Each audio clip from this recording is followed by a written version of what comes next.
Morning বন্ধুরা, বিএনডিএন ব্লগসে তোমাদের সকলকে ওয়েলকাম জানিয়ে শুরু করছি আবার একটি নতুন ব্লগ। আজ হলো শনিবার আর এখন বাজে ঘড়িতে সকাল 6টা। এখন থেকে তোমাদের সাথে আমি আমার ব্লগটি শুরু করছি। তো আজ চলে যাচ্ছে আমার বাবা, আগের দিন এসেছিলো সন্ধ্যাবেলা, তো আজকে সকালবেলা উঠেই বাবা চলে যাচ্ছে। তো দেখো ছেলে একদম বাবার কোল থেকে নামছে না, সেও যাবে। তো যাই হোক, শেষমেশে নিচে নিয়ে এলাম, নিচে নিয়ে এসে বাবাকে একটু টোটোতে তুলে দিলাম। বাবা চলে গেল, ছেলে তো আসতেই চাইছিল না, ছেলেকে একটু ঘুরিয়ে নিয়ে এসে ঘরে নিয়ে এসে ঘুম পাড়িয়ে দিয়ে এই যে একদম মেয়ের পাশে ঘুম পাড়িয়ে শুয়ে দিয়েছি। তো তাই দিদির পাশে সে শুয়ে পড়েছে, আর এদিকে আমি স্নানটা সেরে নিলাম। স্নান সেরে গাছে একটু জল দিয়ে দিচ্ছি। সকালবেলা এতটা গরম লাগছিল, মানে আগের দিন রাত্রিবেলাতে এত গরম ছিল, মানে কি বলবো, রাতে না মশারির ভেতরে একদমই থাকা যাচ্ছিল না। রাত্রে মাঝরাত্রে কি করেছে, মশারিটা একদম খুলে দিয়েছে, খুলে দিয়ে যাতে ফ্যানের হাওয়াটা গায়ে লাগে।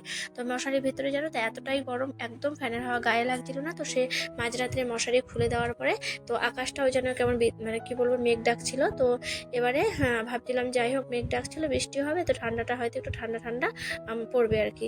তো যাই হোক, মেঘ ডাকার পরে তো কোনো বৃষ্টি আর নামলোই না, শেষমেশে গরমটা যেন আরো বেড়ে গেল। তো সকালবেলা এই স্নান ফান করে গাছে জল দিয়ে এবারে বিছানাটাও তুলে নিলাম। তো আজকে যেহেতু মশারি সব খোলাই ছিল, মানে সকালবেলায় খুলে দিয়েছিল, সেক্ষেত্রে অত একটা সময় লাগেনি বিছানাটা তুলতে। তো বিছানাটা ঝেড়ে পরিষ্কার করে নিলাম। আর এদিকে দেখো, আগের দিন ছেলে যে বিছানা উঠতে গিয়ে এই জামা কাপড়গুলো না ভেতর থেকে টেনে বের করে দিয়েছিল। তো যে গুছানো কাপড়গুলো আবার এলোমেলো করে দিয়েছে, তো সেগুলোকে একটু একটু ভালো করে গুছিয়ে নিচ্ছি। তো এই জামা কাপড়গুলো গুছিয়ে এই যেগুলো নিত্য প্রয়োজনীয় যে জিনিসগুলো সেগুলোকে গুছিয়ে রেখে দিচ্ছি এখানে। এবারে আলনাটাও একটু এই জামা কাপড়গুলো আগের দিন কেচে রাখা জামা কাপড়গুলো একটু করে এই এভাবে গুছিয়ে রেখে দিই। তো আলনাটাও গুছানোই রয়েছে, তো সবসময় আমার আলনা এভাবে গুছানোই থাকে। মানে যখনই আর কি আমার বর হয়তো কোনো সময় একটু জামা কাপড় যখন নিতে যায় তাড়াহুড়োর মধ্যে, তখনই হয়তো একটু এলোমেলো হচ্ছে, না হলে মেয়ে তো এগুলো ধরবেই না। তো একদম আমার এই আলনা গুছানোই থাকে।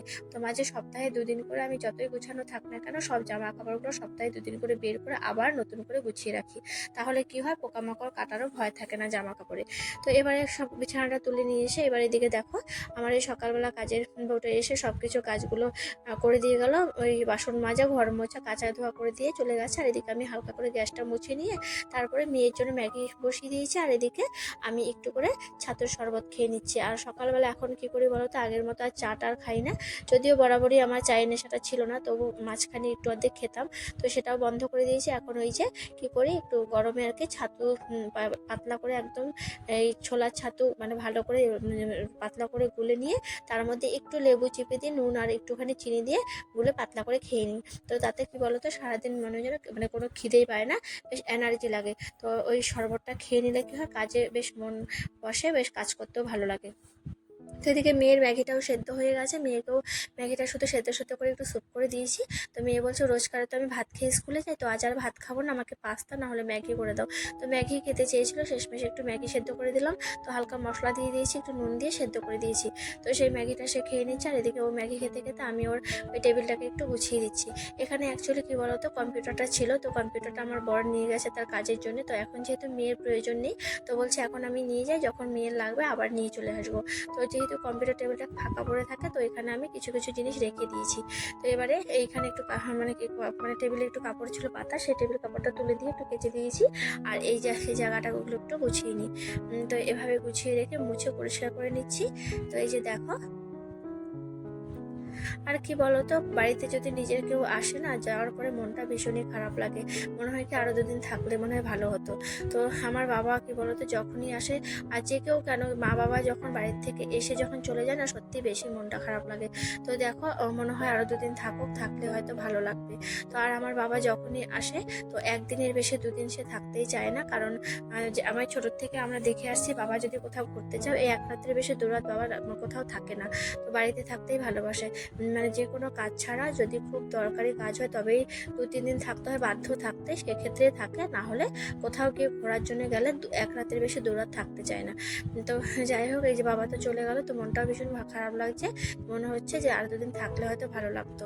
আর আমার ছেলেও ভীষণই বায়না করছিল তার দাদুর সাথে যাবে, দাদুর কোল থেকে নামতেই চাইছিল না, দাদুরও মনটা খারাপ হয়ে গেছে।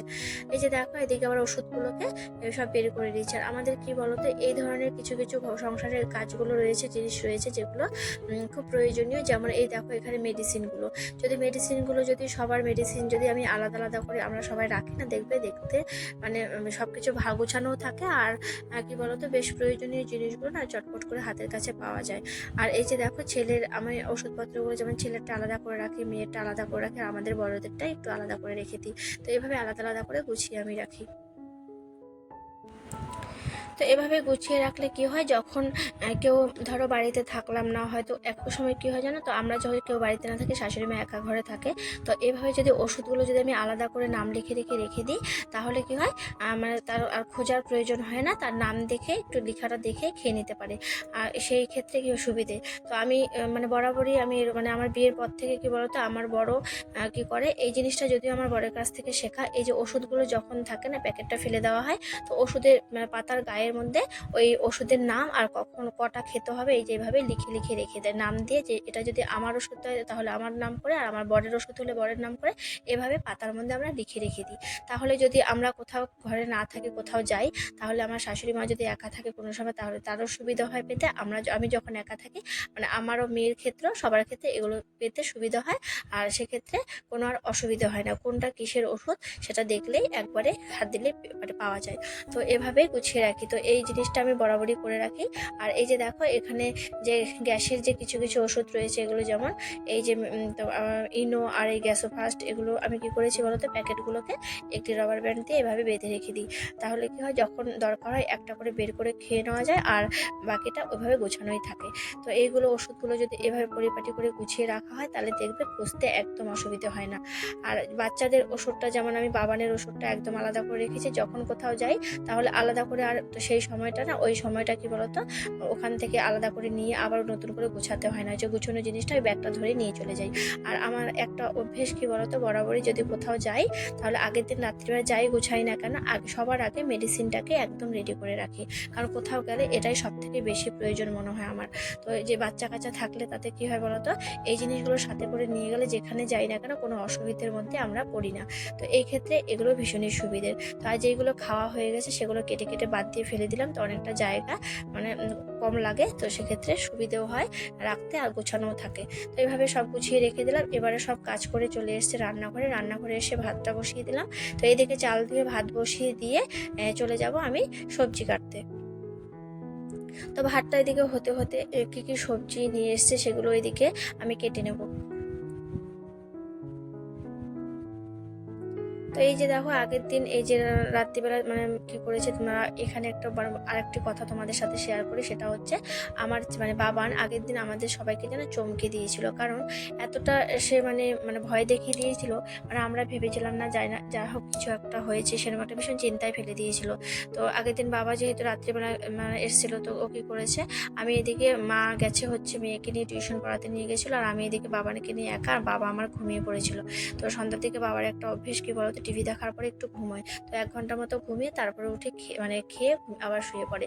তো এই আর কি বাবার অভ্যেসটা। তো সন্ধ্যাবেলা বাবা একটু শুয়েছে, আমি এদিকে বাবাকে নিয়ে ভাত বসাতে গেছিলাম। পিছন থেকে সে কি করেছে, এসে ওই একটা কাঠের স্কেল ছিল নিচে পড়েছিল, মেয়ে কখন ফেলে রেখে দিয়ে গেছে সেটা দেখেনি, সেটা নিয়ে কি করেছে, দাদুকে ডাকতে গেছিলো, দাদু আর উঠেনি, সেটা দিয়ে দাদুর মাথায় বাড়ি মেরেছে।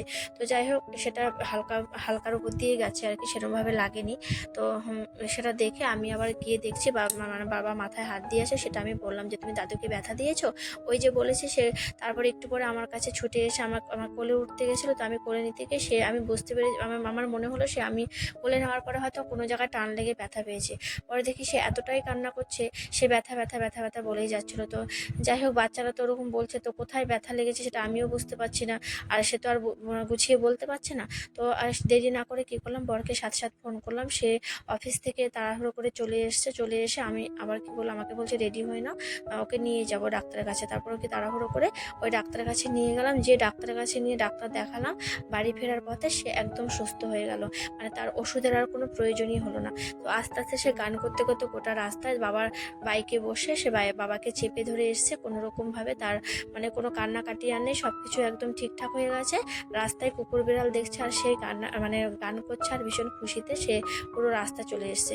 বাড়ি এসে বেশ সুস্থ হয়ে গেছে, আর তার কোনো ওষুধই লাগেনি, এতটাভাবে আমাদের চমকে দিয়েছিল।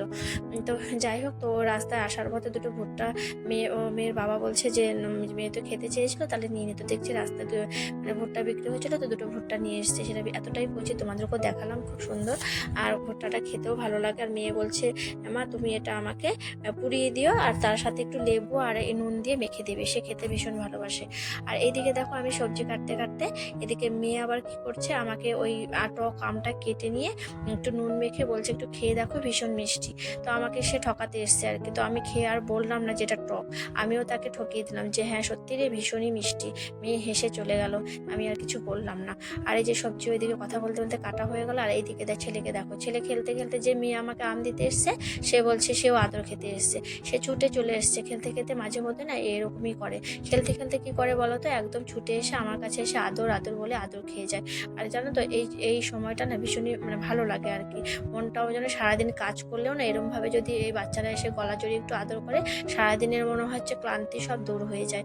তো যাই হোক, তো এই সবজিগুলো কেটে নিলাম, মাছটাকে একটু ধুয়ে নিচ্ছি, এবারে আমি এদিকে রান্নাটা সেরে নেবো।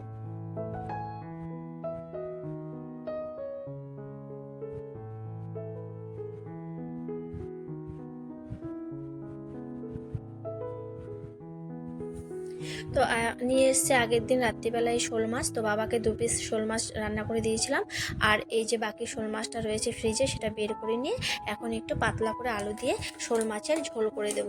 আর পাতলা করে এই রান্নাটাই আজকে করবো। আর এত গরমে এখন আর সেরকম মশলাদার খাবার খাই না, বেশ হালকা পাতলাই রান্না হয় আমাদের। তো করবো একটু নিরামিষ শুকনো সবজি। আর আমাদের দেখবে আমার বড় না সবজি খেতে ভীষণ ভালোবাসে, সব মিলিয়ে যদি সবজি করে দিই আর একটু ডাল করে দিলে তার আর কিছু লাগে না, সাথে একটু ডিমের অমলেট বা আলু ভাজা হলে তাতেই হয়ে যায়। তো এই যে দেখো, এই পাতলা করে শোল মাছের ঝোল করবো, আর এই শুকনো একটি নিরামিষ সবজি করব। তো সব মিলিয়ে নিরামিষ শুকনো সবজিটা রান্না করছি, আর এদিকে পাতলা ঝোল দিয়ে আর একটু আমের টক করব, এই দিয়ে আজকে খাওয়া হয়ে যাবে।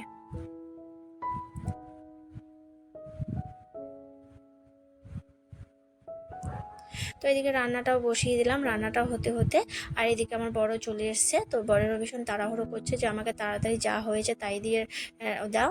তো আমি ভাবছি তাড়াহুড়ো করে একটু, যেহেতু আজকে বেটে সকাল থেকেই ভাবছিলাম যে এখন আর ওই গুঁড়ো মশলা তরকারি না খেতে ভালো লাগে না, যখন খুব তাড়াহুড়োর মধ্যে থাকি না তখনই গুঁড়ো মশলা তরকারিটা করি, আর না হলে যখন একটু সময় থাকে তো বেটেই করি। তো আগে থেকে যেহেতু বাটা আমি ওই বেটে নিয়েছিলাম, তো বেটেই রান্না করছি আজকে, একটু জিরা বাটা দিয়ে ওই মাছটা করব পাতলা করে, আর শুকনো সবজি। আর ওই বাবানের জন্য দেখো খাবারটাও বসিয়ে দিয়েছি, সব মিলিয়ে একটু ডাল একটু আলু দিয়ে সব মিলিয়ে একটু খিচুড়ির মতো করে করে দেবো। আর এই দেখো বড় খুব তাড়াহুড়ো করছে, তাই সে বেরোবে সময় নেই, তো কোনোরকমভাবে তাড়াহুড়ো করে রান্নাটা করে তাকে খেতে দিয়ে দিলাম। আর ওই যে বরের অভ্যেসটা তোমাদের আগেও বলেছিলাম, যে যখনই সে খেতে বসে ছেলে মেয়েকে দুজনকে খাইয়ে তারপর সে খায়। ওই যে ছেলেকে ডেকে একটু মুখে দিয়ে দিল, মেয়েকেও একটু মুখে দিয়ে দিল, তারপর সে খাওয়া শুরু করলো। আর ছেলে মেয়েরাও তেমনি হয়েছে, যখন বাবা আসে না, মানে বাবা যখন খেতে বসবে ওই বাবা বাবা করে বলেই যাবে যে বাবা আমি খাবো। ওই ছেলে হয়েছে এরকম। আর মেয়ে তো এখন একটু বড় হয়েছে, মেয়ে আর এরকম ভাবে বলে না, ওই মেয়েকে জোর করে ডেকে ডেকে ওই তার বাবা খাইয়ে দেবে। আর মেয়ে খেতে না চাইলেও জোর করে ওই তাকে খাওয়াবে। আর মেয়েও জানে বাবা আমি না খেলে বাবা খাবে না, তো সেই জন্য মেয়ে না খেতে ইচ্ছে হলেও সে খেয়ে নেয়। তো এই যে দেখো আমার বরকে খাওয়াটা দিয়ে দিলাম, সে খেয়ে ডিউটি চলে গেছে। এদিকে আমি এই যে ঘরের এই চিরুনিগুলো না ভীষণ নোংরা হয়েছে, এগুলো একটু সার্ফের জলে ভিজিয়ে রেখেছিলাম, তো এগুলোকে একটু ঘষে মেজে একটু পরিষ্কার করে নিচ্ছি। আর এদিকে দেখো আজকে কি হয়েছে, ছেলের জন্য খাবারটা বসিয়ে দিয়েছিলাম, তো নিচে না লেগে গেছিলো, তো সেই খাবারটা ছেলেকে খাওয়াচ্ছি না। তো শেষমেশে কি করব ভাবছি, একটু দুধ ছিল ঘরে, তো ওই কলাগুলো রয়েছে ঘরে, তো কলাগুলো একটু শুকিয়ে শুকিয়ে গেছে, তো এখান থেকে বেছে নিয়ে ছেলেকে একটা কলা দিয়ে দুধ দিয়ে মেখে ভাত খাইয়ে দেবো। তো যদিও সেরকমভাবে এখন দুধ কলাটা খাওয়াইনি আমি ভাত দিয়ে, তো আজকে প্রথম খাওয়াচ্ছি। তো সব রকম অভ্যেসে করি আর মানে খাওয়ানোর চেষ্টা করি যাতে সব রকম খেতে পারে ওরা। তো যাই হোক আজকে প্রথম খাওয়াচ্ছি। তো ছেলেও দেখলাম যে বেশ খেয়েও নিল, বেশ ভালোই খেলো, তো তার ভালোই লেগেছে। আর এদিকে মেয়েকে দেখো বেশ মাংসটা দিয়েছে, ও বিশ্বাস করতে চাইছিল না যে এটা চিকেন ছিল, ও ভেবেছে যে মাটনটা রেখেছি। সে আগে নাকের গোড়ায় দিয়ে দেখলো সেটা আদৌ চিকেন না। গুড ইভিনিং বন্ধুরা। তো টানা একটা ঘুম দেওয়ার পরে উঠে প্রথমে ছেলের জন্য খাবারটা রেডি করে নিয়েছি। তো প্রথমে ছেলেকে খাওয়াবো, এদিকে চা করে চা ঢাকা দিয়ে রেখেছি, আর মেয়েরও খাবার বানিয়ে রেখেছি। তো চা আর মেয়ের খাবারটা ঢাকা দিয়ে রেখে দিয়েছি, প্রথমে আমি ছেলেকে আগে খাইয়ে দেবো। আর ছেলে কি বলতো এখন এতটা বায়না শিখেছে না, মানে এখন আর খাওয়া নিয়ে ভীষণই বিরক্তি করে। আগে এতটা বায়না করতো না, যখন যেরকমভাবে খাওয়াতাম খেয়ে নিত। আর যত বড় হচ্ছে খাওয়াটা নিয়ে কেন যেন বায়না করছিল, সে আর খেতেই চায় না। এখন একটা শিখেছে নতুন করে কিছু দিলেই বলবে খাবো না। তো যাই হোক, তাকে ভুলিয়ে ভালিয়ে খাওয়াতে হয়। আর এইদিকে দেখো ফোনটা, অ্যাকচুয়ালি ওটা আমি ফোন লাগিয়েছি ওর দাদাভাইকে ভীষণই ভয় পায়। তো আমার দিদির ছেলে, ওর কথা শুনলে ও ভয় পায়, ওর কথা শুনে শুনেই ওকে আমি খাওয়াই। ওর নাম করে করে এখন খাওয়াতে হয়, কারণ ওর নাম বললেই সে মানে ভয়ে তাড়াহুড়ো করে খেয়ে নেয়। তো এদিকে ফোন লাগিয়ে দিয়েছে, সে ওদিকে কথা বলছে ভাইয়ের সাথে, আর আমি এদিকে পটিয়ে পটিয়ে তাকে খাওয়াচ্ছি আর কি, ভুলিয়ে ভালিয়ে খাওয়াচ্ছি যাতে খাওয়াটা তাড়াতাড়ি শেষ করে দেয়। তো এই ছেলেকে খাওয়ানোর পরে তারপরে দিব মেয়ের খাওয়াটা নিয়ে আসবো। তো মেয়ের খাওয়াটাও নিয়ে এলাম, মেয়েকে দিয়ে দিলাম। আর আমি ওদিকে একটু চা খেয়ে নিচ্ছি, আর মা ওদিকে সন্ধ্যাটা দিয়ে দিয়েছে, বলছে জামাটা ঢেকে রাখো, আমি পরে খাচ্ছি। মা ওদিকে কাপড়টা ছেড়ে তারপরে চাটা খাবে। তো আমার চাটা আমি নিয়ে এসেছি, মেয়েকে খাওয়াটা দিয়ে দিলাম। তো চাটা খেয়ে আবার রান্নাঘরে যেতে হবে, কারণ আজকে আমার মেয়ের বান্ধবী আসবে, ওদের আবার স্কুলের কিছু প্রজেক্ট বানানো আছে। তো বলছে মা আমার বান্ধবী আসবে, তো ওই প্রজেক্ট বানাতে বানাতে ওদেরকেও একটু ভাবছি একটু ভারী কিছু টিফিন করে দেবো। তো এই প্রথমেই আসছে, তো ভাবছি একটু চাউমিন বানিয়ে দেবো। তো আগেই বলেছে মেয়ে মা ওকে চাউমিন একটু বানিয়ে দেবো। এর আগের দিন আমি টিফিনে দিয়েছিলাম বলেও বলেছে মা আমার চাউমিনটা দেখে ও বলছে যে তোর মা খুব ভালো খাবার বানায়, মানে চাউমিন বানায়। তো সেই জন্য আমি ওই ভাবছিলাম যে একটু চাউমিন বানিয়ে দিই। তো খেতে চেয়েছে মেয়েও, তো দুজনকে একটু করে দেবো। তো এইদিকে চাটা খেয়ে নিই, খাওয়ার পরে ও ফোন করেছে যে কিছুক্ষণের মধ্যে আসবে। তো এদিকে এই খাওয়া দাওয়া করে ছেলেকেও নিয়ে যাব, আর এদিকে বিছানাটা ছেড়ে দেবো, কারণ ওরা কাজটা করবে। আর এদিকে দেখো আমার এই চাউমিনটাও রেডি হয়ে গেছে। তো সব কিছু আগেই রেডি করে নিয়েছিলাম, রেডি করে এই চাউমিনটা আমি তৈরি করে নিলাম। তো কী করলাম, ও চলে এসছে, ওরা তো ওই প্রজেক্ট শুরু করে দিয়েছে ওদের কাজটা। আর এদিকে আমি ওদের খাওয়াটা রেডি করছি। আর একটু আইসক্রিম ছিল, ভাবছি একটু আইসক্রিম দিয়ে দিই, এতটাই গরম তো একটু আইসক্রিম দিলে তারা খাবে। তো একটু বাটিতে করে আইসক্রিম দিয়ে দিলাম দুজনকে। তো ফ্রিজে রাখা ছিল, তো দুজনেই বলছে মামিয়ে বলছে মা তাহলে একটু আইসক্রিম দাও খাই। তো ওই আইসক্রিমটা দিলাম, ওরা খাচ্ছে। আর এদিকে আমি চাউমিনটা বানিয়ে দিই। তো এখানে আমি ভিডিওটি শেষ করছি। তো ভিডিওটি যদি ভালো লেগে থাকে তাহলে অবশ্যই লাইক করো, কমেন্ট করো, আর প্রচুর শেয়ার করো। আর আমার চ্যানেলটি যারা এখনও সাবস্ক্রাইব করেনি তাদের বলবো আমার চ্যানেলটিকে সাবস্ক্রাইব করে আমাকে একটু এগিয়ে নিয়ে যেতে সাহায্য করো। তো সবাই সুস্থ থেকো, ভালো থেকো। আমি আবার নতুন ভিডিও নিয়ে হাজির হয়ে যাব। Thanks for watching, tata.